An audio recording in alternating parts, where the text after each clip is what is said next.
Bonjour et bienvenue sur Technapa, la Tech à Papa. Alors c'est un petit peu inhabituel parce que j'ai pas beaucoup de luminosité. Vous me voyez à côté de mon surgélateur. Bref, je suis dans la partie avant de mon atelier parce que j'ai pas su aller mettre la caisse de ce que je vais tester maintenant directement dans mon atelier. Parce que vous voyez ici cet énorme cercueil qui est... c'est énorme, regardez, il est... par rapport à moi, il prend énormément de place. Et dedans, il y a un laser CO. Donc, c'est un laser CO de chez Eon Laser. C'est le Mira 7S. C'est leur nouveau modèle de cette gamme Redline de chez eux. Et voilà. Je vais faire quelques vidéos dessus. Alors, cette vidéo sera différente de celle que vous avez l'habitude de voir parce que déjà, je vais découvrir le laser CO. Donc c'est une manière pour moi d'apprendre et de partager avec vous. C'est un rêve de mes cœurs, je pense que je ne suis pas le seul à l'avoir. Moi j'ai la chance d'avoir pu le réaliser grâce à votre soutien et grâce au travail que je fournis régulièrement sur cette chaîne. Donc je remercie Eon Laser de m'avoir soutenu dans cette idée. Je vais donc, voilà, pour être totalement transparent, ils mettent à disposition ce laser pour une période de 18 mois et je peux le garder après si j'ai rempli ma part du contrat, qui est de faire une série de vidéos, à peu près une par mois, sur ce laser et sur l'utilisation de ce laser. Donc comme ça, on est totalement clair et transparent. Et donc, je vais étaler dans le temps, puisque de 1, je vais devoir apprendre. Il y a plein de choses à faire. Vous verrez ici dans cette première vidéo que je vous montre comment préparer et comment j'ai préparé ou je vais préparer mon espace de travail. Je me suis évidemment renseigné un petit peu avant, notamment en ce qui concerne la sécurité. Il faut de l'évacuation de l'air, voilà, de différentes choses à mettre en place. On va évidemment dans cette première vidéo ouvrir la boîte et regarder ce laser à l'intérieur de la boîte, mais je ne vais pas faire un test complet dans cette seule et unique vidéo. Ça va s'étaler au fur et à mesure du temps dans différentes vidéos très ciblées. Donc déballage, découverte, installation, mise en sécurité, puis plus tard premier test, des tests de découpe, des tests de gravure, différents tests de matériaux, peut-être si j'obtiens le Rotary, des tests sur des matériaux cylindriques, l'entretien du laser, enfin toute une série de vidéos qui vont nous occuper pendant plusieurs mois. Donc si un laser CO vous intéresse, c'est un peu comme une série à regarder qu'on fera ensemble, qu'on vivra ensemble. Donc voilà, allez, trêve de blabla, je vais commencer par vous montrer un petit peu les caractéristiques de ce laser CO et puis on va ouvrir la boîte. Bon alors voilà, pour regarder les caractéristiques, ici je suis sur le site de qui s'appelle Eon Laser France Shop, qui est en fait géré par Thermoflan, qui est une société basée en France.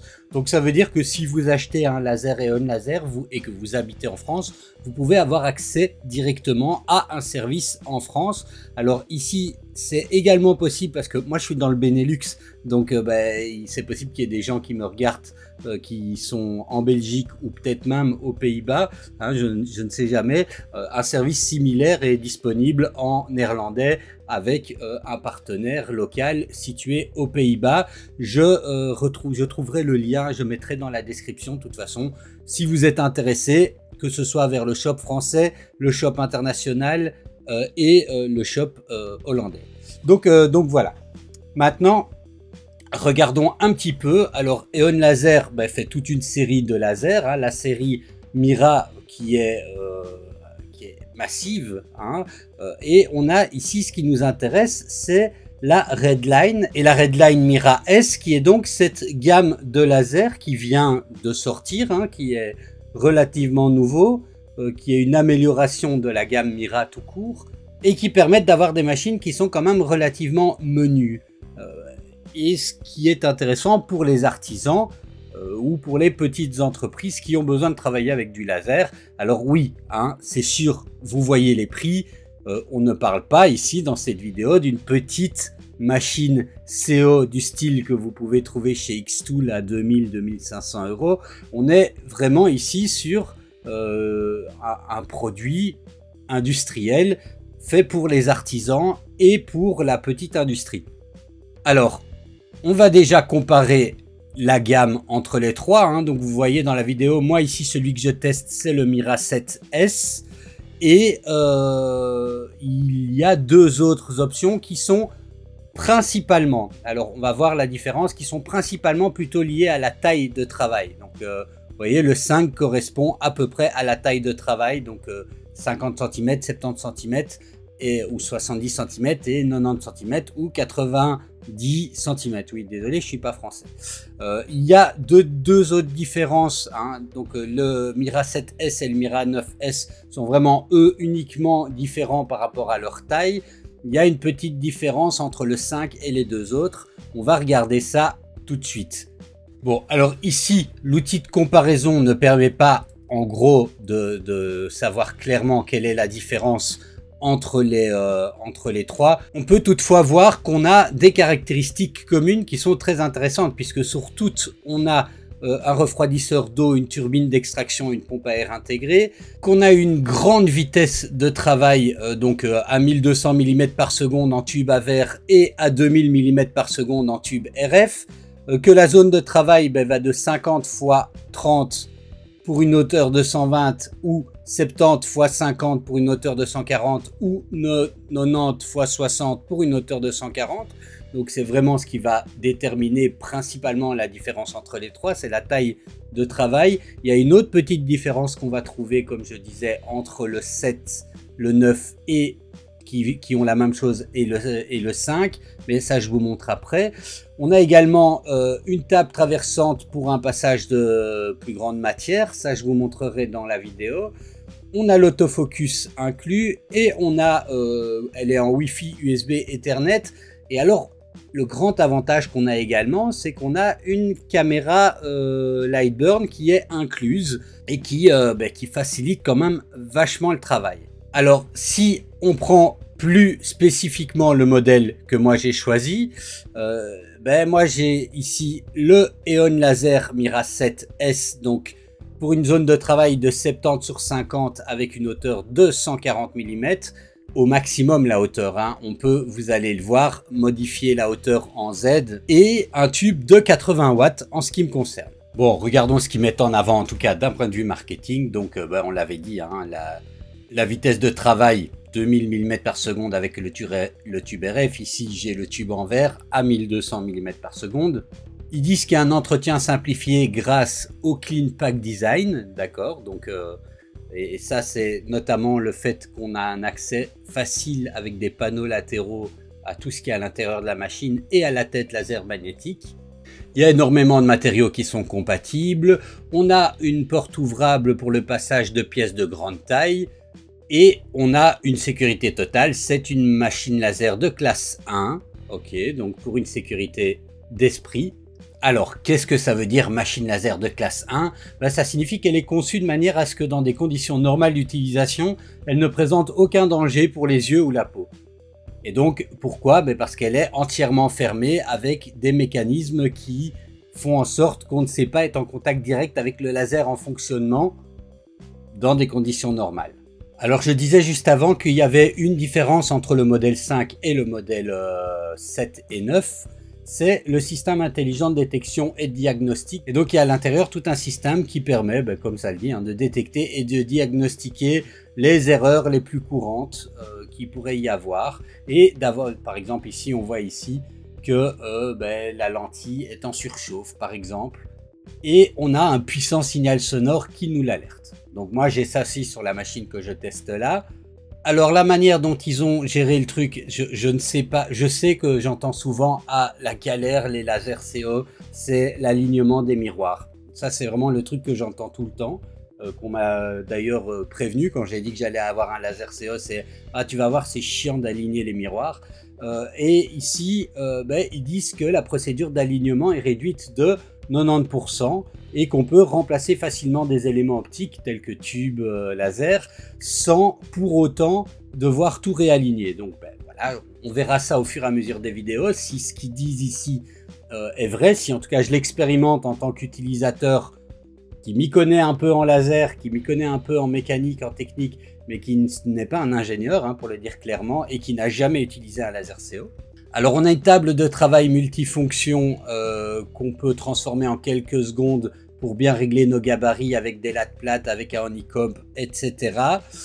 On a une conception magnétique et donc la lentille se met et se retire très facilement sans devoir dévisser quoi que ce soit. Donc on disait qu'il y a une porte ouvrable à l'arrière pour pouvoir faire passer des matériaux de grande taille. Une conception tout en un, avec tout qui est intégré dedans. On a la turbine, le refroidisseur, le compresseur d'air, tout qui est intégré et qui est fermé. Alors il y a un système CleanPack, donc ils ont conçu la machine manifestement pour faire en sorte que les poussières et tout ça vont le moins possible sur les pièces et la carte et les pièces électriques, etc. pour éviter qu'il y ait une maintenance trop régulière, hein, parce que il faut maintenir ce genre de choses. Je le disais, une caméra Lightburn de haute résolution pour avoir beaucoup plus facile à positionner et graver. Et la caméra Lightburn permet de faire du traçage, mais bon, ça c'est...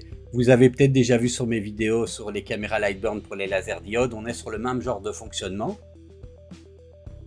Et en fait, la taille de travail qui va dépendre, donc 50 sur 30, 90 sur 60 ou 70 sur 50, donc avec, je rappelle, une différence au niveau de l'autodétection qui est disponible que sur la gamme 7 et 9. Donc voilà, et alors oui, les prix, hein, puisque si vous êtes un petit artisan, c'est peut-être la chose qui vous intéresse. Donc moi, le modèle que j'ai ici, j'ai aussi le Rotary qui a été fourni avec, mais on est ici à 8 000 € dans le modèle 80 watts. On peut monter avec un tube RF à 11 130 et le 60 watts ici, il est épuisé. On monte jusqu'à 15 000. Donc, et avec le laser 60 watts, on est à 7 500. Si vous voulez rester plus raisonnable et que vous partez sur le 5, le ticket d'entrée est à 6 780. Et enfin, on retrouvera également le manuel qui reprend quelques étapes pour l'installation et le fonctionnement, la liste des matériaux qui sont utilisables pour la gravure, la coupure ou le marquage, quelques explications pour comment bien le connecter et l'installer. Et donc voilà. Passons maintenant dans l'atelier pour refaire tout l'atelier puisque c'est une belle machine qui a besoin d'avoir une belle place. Bon, alors, comme vous le voyez, on a une énorme boîte. Et au passage, pendant que je l'ouvre, je vais vous raconter la petite histoire du voyage de ce laser CO parce que il aurait dû m'être envoyé beaucoup plus tôt. Hein, ça fait déjà un petit moment. D'ailleurs, je l'avais annoncé sur ma chaîne et sur mon Facebook. Ça fait un petit moment que je suis censé faire des vidéos sur ce laser CO. Mais il m'est arrivé uniquement... Aujourd'hui, on est le 30 juillet. Oui, c'est ça, on est le 30 juillet. Parce qu'en fait, je ne sais pas si vous savez, mais il existe encore des pirates. Et il y a des pirates en mer Rouge. Et ces pirates obligent finalement les bateaux à prendre d'autres itinéraires qui sont beaucoup plus longs. Et donc, voilà, hein, le bateau a subi un retard d'à peu près 3 mois pour la livraison à cause des pirates. Donc... Voilà pour la petite histoire et pourquoi je ne l'ai que maintenant. Puis finalement ça tombe bien parce que j'ai été tellement occupé ces 3 derniers mois que je ne savais pratiquement plus respirer. Et que c'est bien que j'ai là un peu de temps pour pouvoir m'occuper de cette bébête comme il se doit. Alors je ne sais pas trop comment ça s'ouvre ce genre de boîte, mais là je vois des vis, donc je vais dévisser. Hein.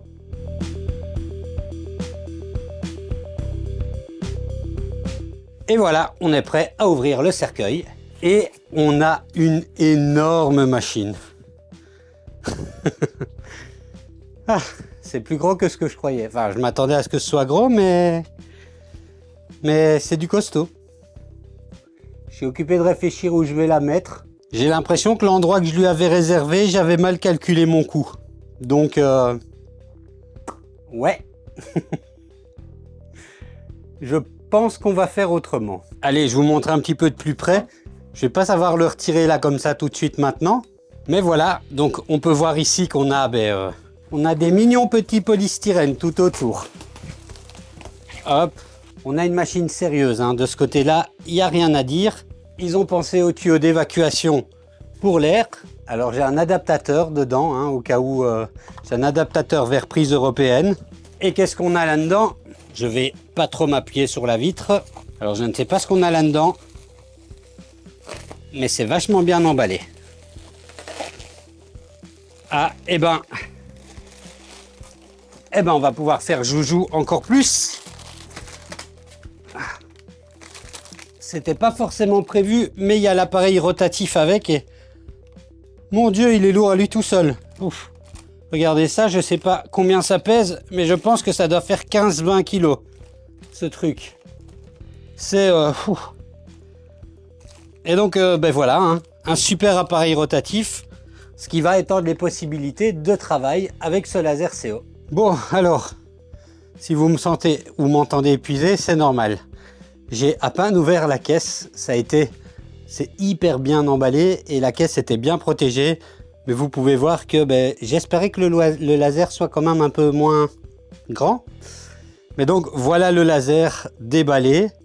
Enfin déballé, toujours dans sa caisse, mais avec le dessus de la caisse. Et c'était pas forcément prévu. Et c'est tant mieux, mais ils ont donné l'outil rotatif avec. Et rien que l'outil rotatif fait 20 kg à lui tout seul. On est quand même plutôt sur un monstre. Le laser CO est arrivé et il est plutôt compact par rapport à certains lasers CO, mais il est quand même pas compact. Et j'ai donc la nécessité de devoir réorganiser. Alors, je venais de refaire les plans de travail ici derrière pour accueillir la Prusa et une autre machine qui entre-temps est peut-être déjà sur la chaîne, mais je peux pas le dire, enfin je ne vais pas le dire maintenant. Et pour le laser CO, j'ai dû trouver une solution parce que les dimensions, c'était compliqué. Et surtout que je voulais quelque chose de lourd. Alors en plus, je m'étais dit que j'allais en faire un deuxième.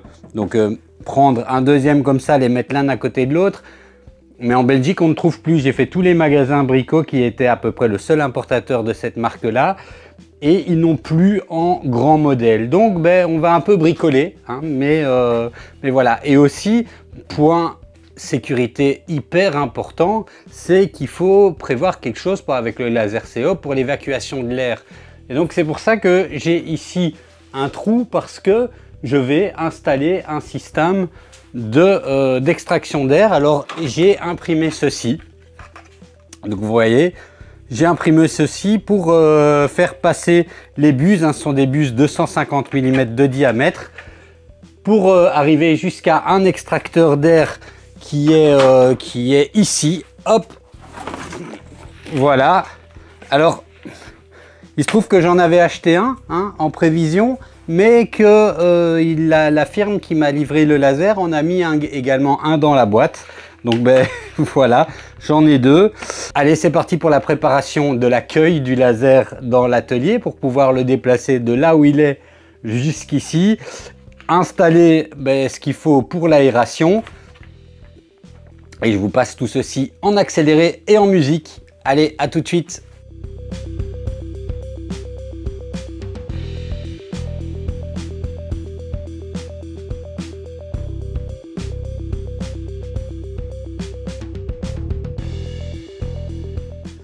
Alors voilà, hein. Bon, j'aurais aimé, donc il n'y avait plus dans les magasins chez moi en Belgique, j'ai fait le tour des magasins que je pouvais trouver pour avoir un deuxième grande taille, d'1,61 m.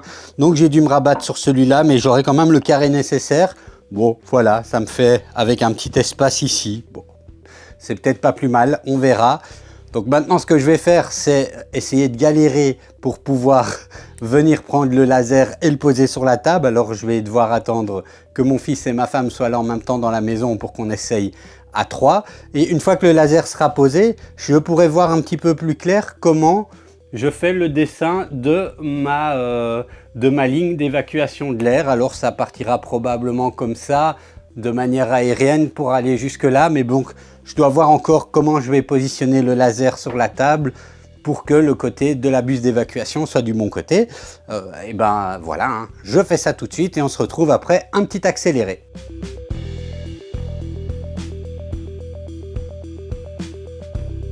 Bon, alors comme vous pouvez le voir, c'est fini de monter. Donc j'ai refait la réorganisation de l'atelier. J'ai dû racheter donc un nouveau plan de travail. Et le laser va trôner ici au milieu. Alors là, ici, on est sur la partie arrière, hein, l'avant et de l'autre côté. Je dois encore installer ici le système pour l'évacuation des fumées. Hein. Donc j'ai ici, je vous ai montré J'ai tout ce qu'il faut là, hop. Enfin bref, j'ai tout ce qu'il faut là. Et j'ai modélisé et imprimé des trucs comme ça pour les tubes 250 mm qui vont me permettre de faire un petit chemin jusqu'à l'extracteur qui sera situé là-bas au fond.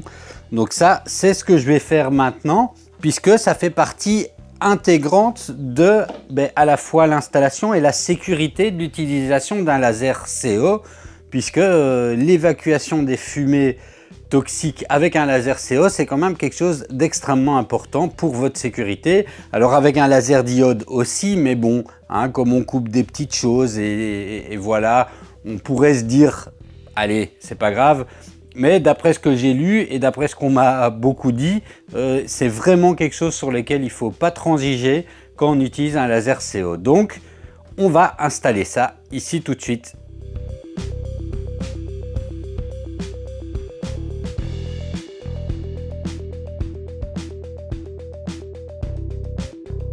Bon, alors voilà, comme vous avez pu le voir, j'ai fini par installer le système avec les petites pièces que j'avais modélisées. Alors dans les commentaires, il y a un de mes abonnés qui m'a conseillé de mettre des tubes rigides à la place avec le temps. Donc c'est probablement quelque chose que je ferai, mais plus tard. Là, il fallait quand même un système qui soit opérationnel. Alors effectivement, c'est pas le plus beau du monde, hein, mais voilà, c'est opérationnel. Là au bout, je vais faire un petit caisson pour masquer le hub qui permet de faire descendre un autre flexible 225 pour une autre machine qui doit arriver là. Ici, c'est des 150. Donc voilà, hein, c'est un point important pour l'installation du laser CO, c'est d'avoir vraiment un système d'évacuation des fumées, parce qu'avec ça, on ne peut pas transiger. Ceci étant fait, on va faire un petit peu le tour du propriétaire. Cette première vidéo, pour qu'elle soit pas trop longue et indigeste, se résumera à l'accueil et l'installation manuel, j'ai envie de dire, de la machine.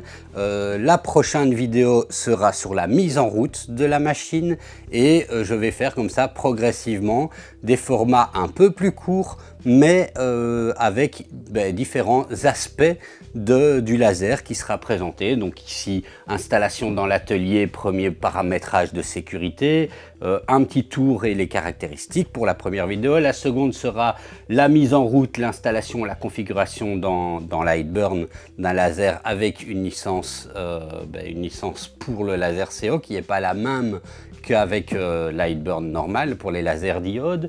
Et puis une troisième vidéo, on fera des projets avec, et puis voilà, hein. Aussi montrer l'alignement des miroirs, voilà, tous les réglages seront faits dans la seconde vidéo, hein, donc dans la vidéo mise en route.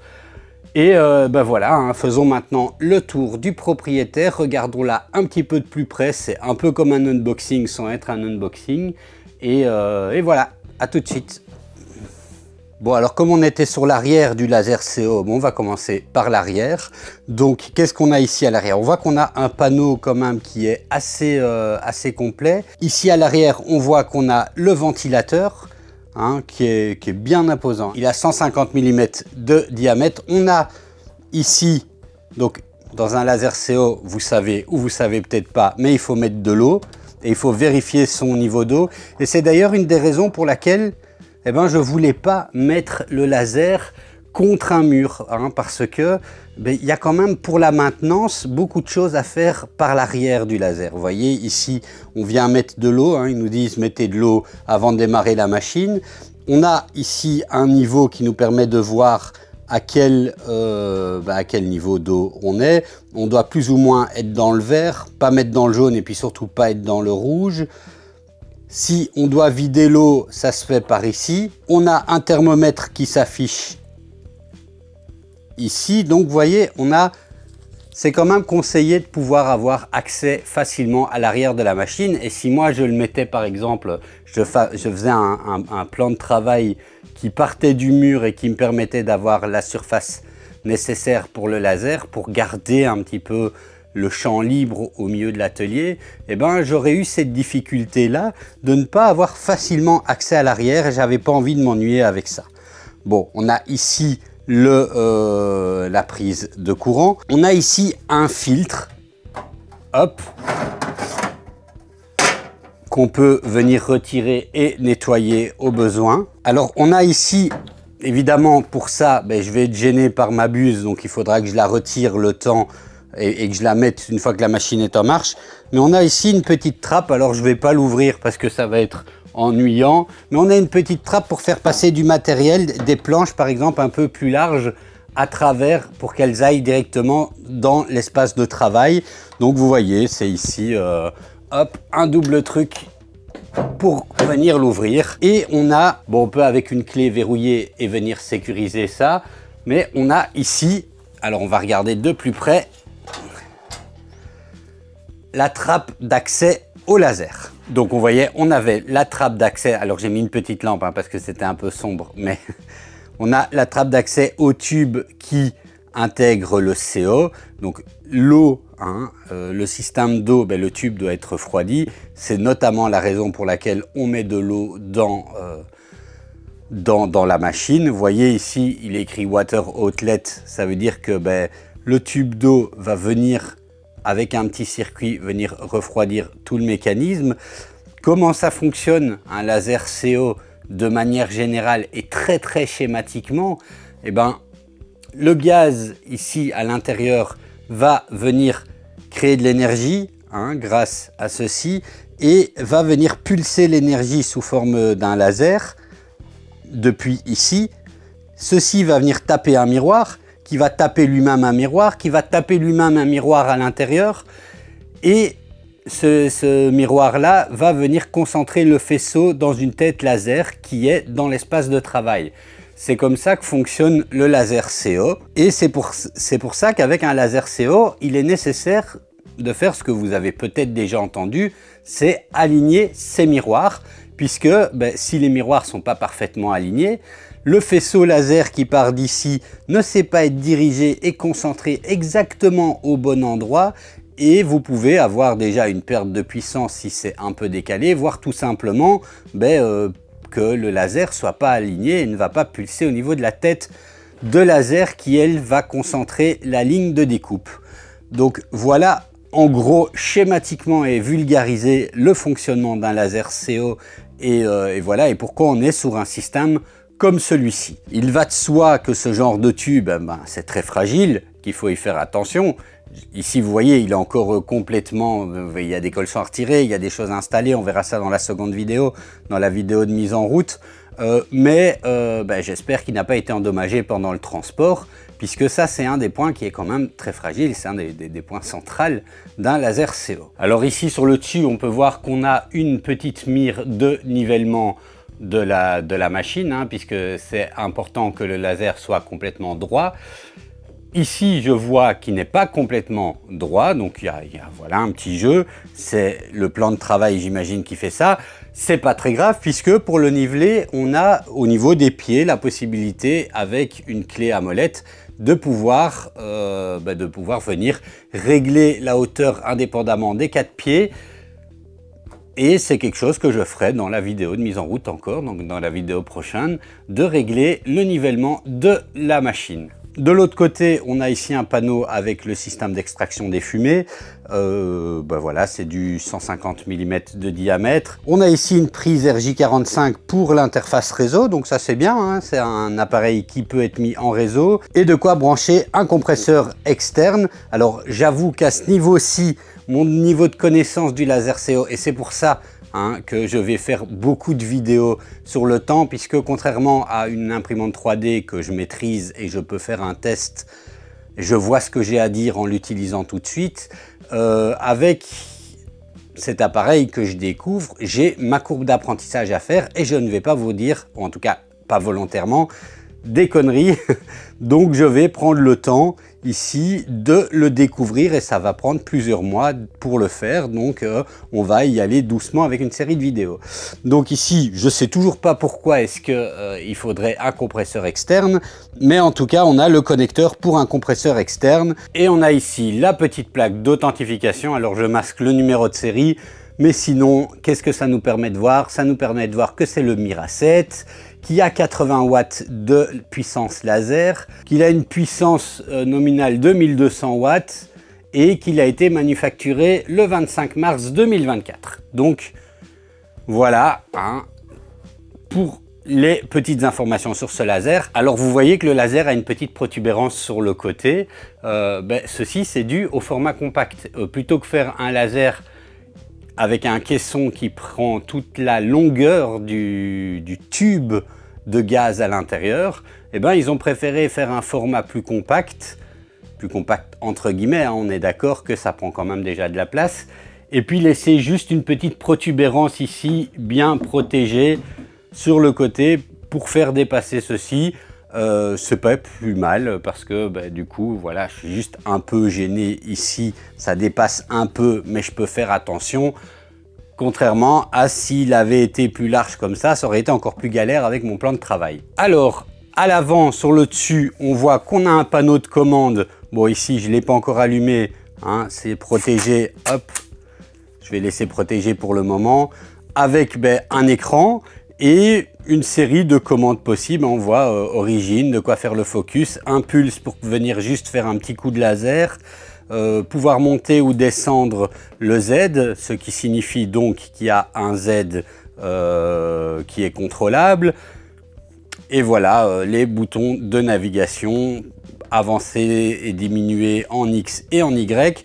Donc voilà un petit panneau de contrôle. Sur le côté avant droit, on a ici un bouton d'arrêt d'urgence, hop, sur lequel on peut appuyer, la clé d'allumage, donc il y a certainement une clé qui est dedans, la molette de réglage de l'air assist, la molette de réglage de la puissance de la lumière, un port USB pour la clé USB, parce qu'on peut travailler en offline avec une clé USB, et le port USB pour le brancher, c'est en USB-A, pour brancher directement à l'ordinateur. Et on va regarder ce qu'il y a à l'intérieur du panneau. Alors vous voyez que j'ai une petite clé qui est fournie pour ouvrir le panneau. Et donc vous voyez, on a un accès facile à notamment ici la courroie. Alors vous voyez l'épaisseur de la courroie.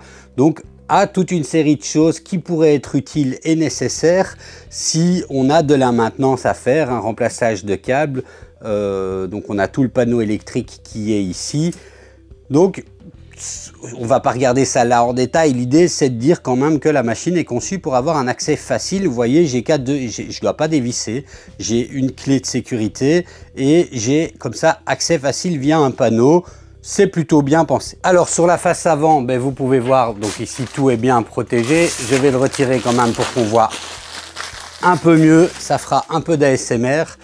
Donc on a ici, on est le modèle, hein, donc c'est le Mira 7S. Alors chez Mira, vous l'avez vu hein, dans les caractéristiques, on a le 5, le 7 et le 9, ça correspond ici 7 pour 70 cm au niveau de l'axe X.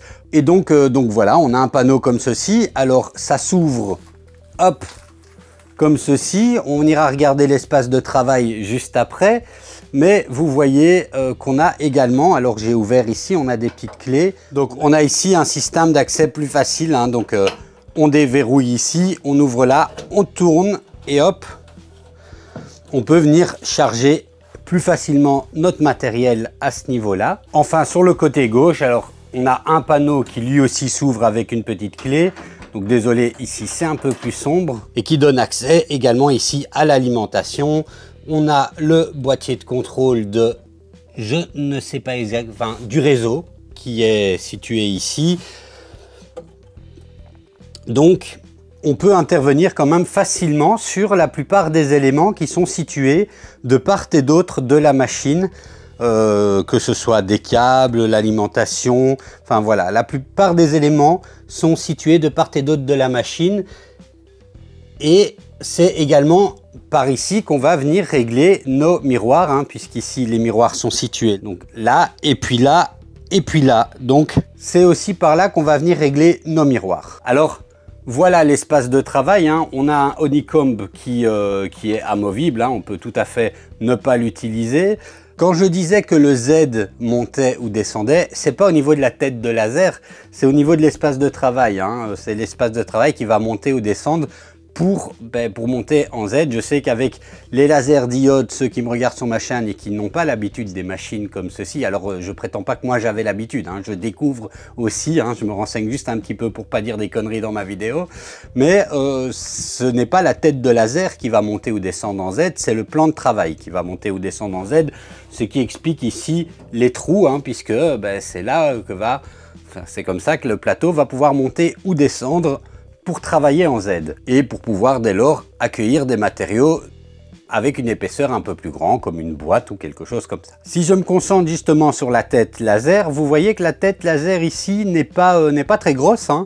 Donc vous avez l'habitude avec les lasers diodes qui ont de la puissance, ici on est sur un 80 watts en CO, vous avez l'habitude avec les lasers diodes que plus le wattage monte, plus la tête est énorme, puisqu'évidemment toute la puissance du laser est concentrée dans cette tête de laser sur les lasers diodes. Alors qu'ici, je vous l'ai montré, toute la puissance du laser est concentrée dans le tube au gaz qui est à l'arrière, et c'est via un système de miroir que le laser va venir concentrer sa puissance. Et vous voyez ici, c'est là que sort le laser, le miroir que je vous ai montré, il vient ici taper et il va venir taper un autre miroir qui est à ce niveau-ci et venir concentrer le faisceau en un point focal par ici. C'est pour ça qu'on n'a pas besoin d'une tête de laser qui est énorme et que ça paraît effectivement pratiquement ridicule quand on a l'habitude des lasers diodes de voir une toute petite tête comme ceci. Enfin, bien évidemment, pour finir, un unboxing qui se respecte,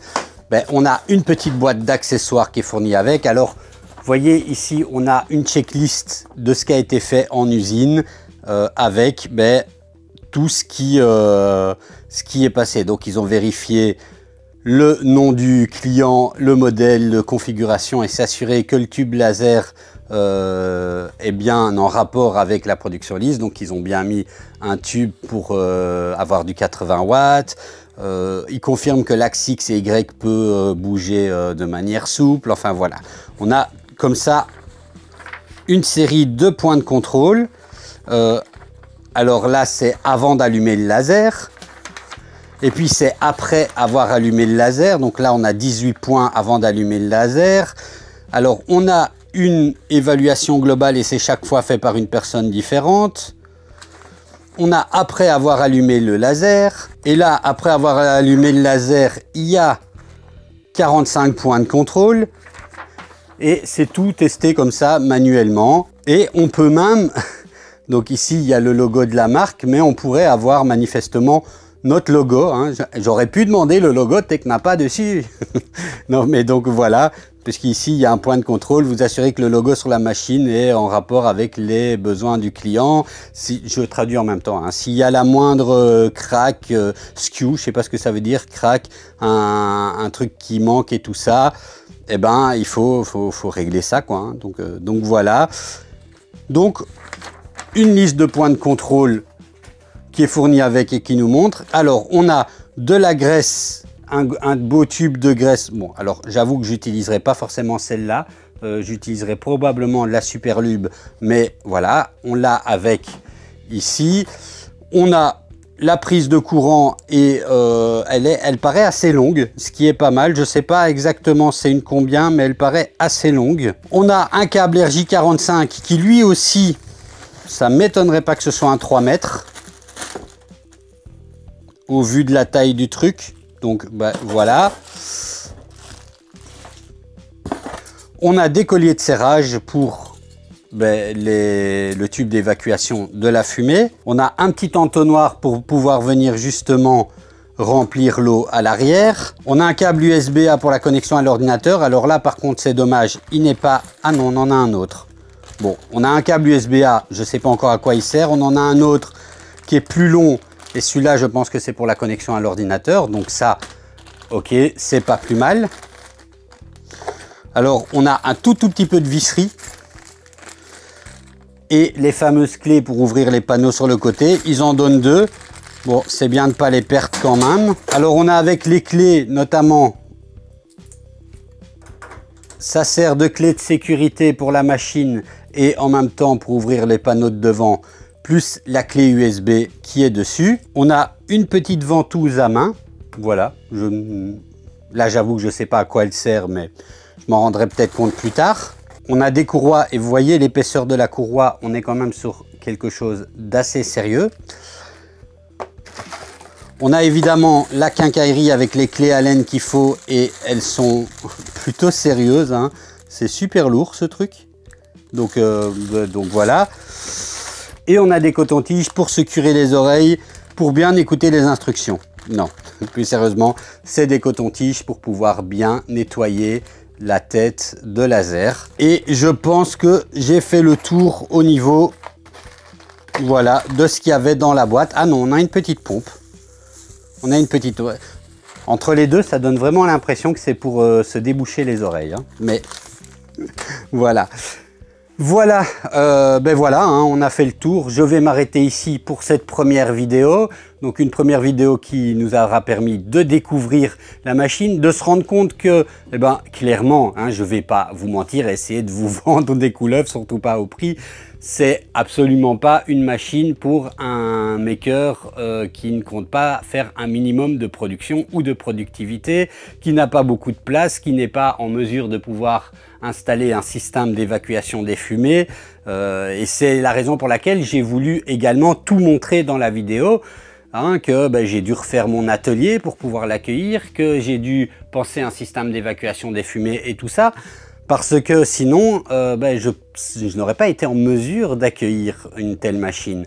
Toutefois, il paraît, je ne peux pas encore le dire à ce moment-ci, puisque je ne l'ai pas allumé, mais un des arguments vendus par la marque, c'est que pour un laser CO, cette machine est bien pensée pour faciliter l'usage de l'utilisateur et donc ben, peut se destiner, par son format compact et cette simplicité, c'est l'argument de la marque, à des artisans qui ont besoin d'investir dans une machine de productivité, mais qui ne sont pas non plus dans un niveau hyper industriel où on aura des machines beaucoup plus grandes, avec des plus grandes surfaces de travail, peut-être plus de puissance, mais surtout beaucoup plus cher, bien que le niveau de prix de celui-ci, j'imagine bien que vous allez vous dire, ah ben, il est taré, Technapa, il dit plus cher, vous avez vu le prix, oui, c'est vrai, mais manifestement, alors je ne connais pas assez le monde des lasers CO pour pouvoir le jurer, mais manifestement, pour une machine comme celle-ci, le prix semble très raisonnable. Voilà, dites-moi dans les commentaires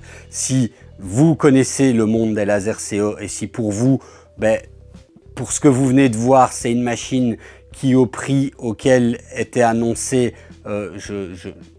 au moment où j'enregistre, je n'ai plus en tête, je pense que tout nu, on est aux alentours de 8-9 000 euros à peu près. Voilà, donc après encore avec l'accessoire Rotary que vous avez vu, ah oui, je ne l'ai pas montré là maintenant, mais vous l'avez vu au début de la vidéo, donc un accessoire Rotary bien lourd. Donc voilà, au niveau de... Ben voilà, en fait, en gros, pour cette vidéo, hein, je vous retrouverai dans... Je ne sais pas exactement quand, je n'ai pas encore prévu un calendrier de sortie, mais il y aura une série de vidéos sur l'usage de cette machine. Des vidéos un peu plus courtes que ce que j'ai l'habitude de faire, mais qui vont se focaliser sur un point précis, hein. Donc la prochaine sera la mise en route de la machine avec tous les réglages, les miroirs, l'eau à mettre, enfin tout ça, l'interface. On verra tout ça dans la prochaine vidéo. N'hésitez pas à suivre la chaîne si vous voulez continuer à vivre avec moi l'aventure de ce laser CO, de voir ma courbe d'apprentissage avec ce laser CO. Et ben, si moi j'y arrive au bout d'un moment et que vous êtes un petit artisan qui est un tout petit peu débrouillard, et ben probablement que vous y arriverez. Et si j'y arrive pas du tout et que je crie au secours, et ben ce sera aussi une conclusion. Voilà, merci à vous et à la prochaine.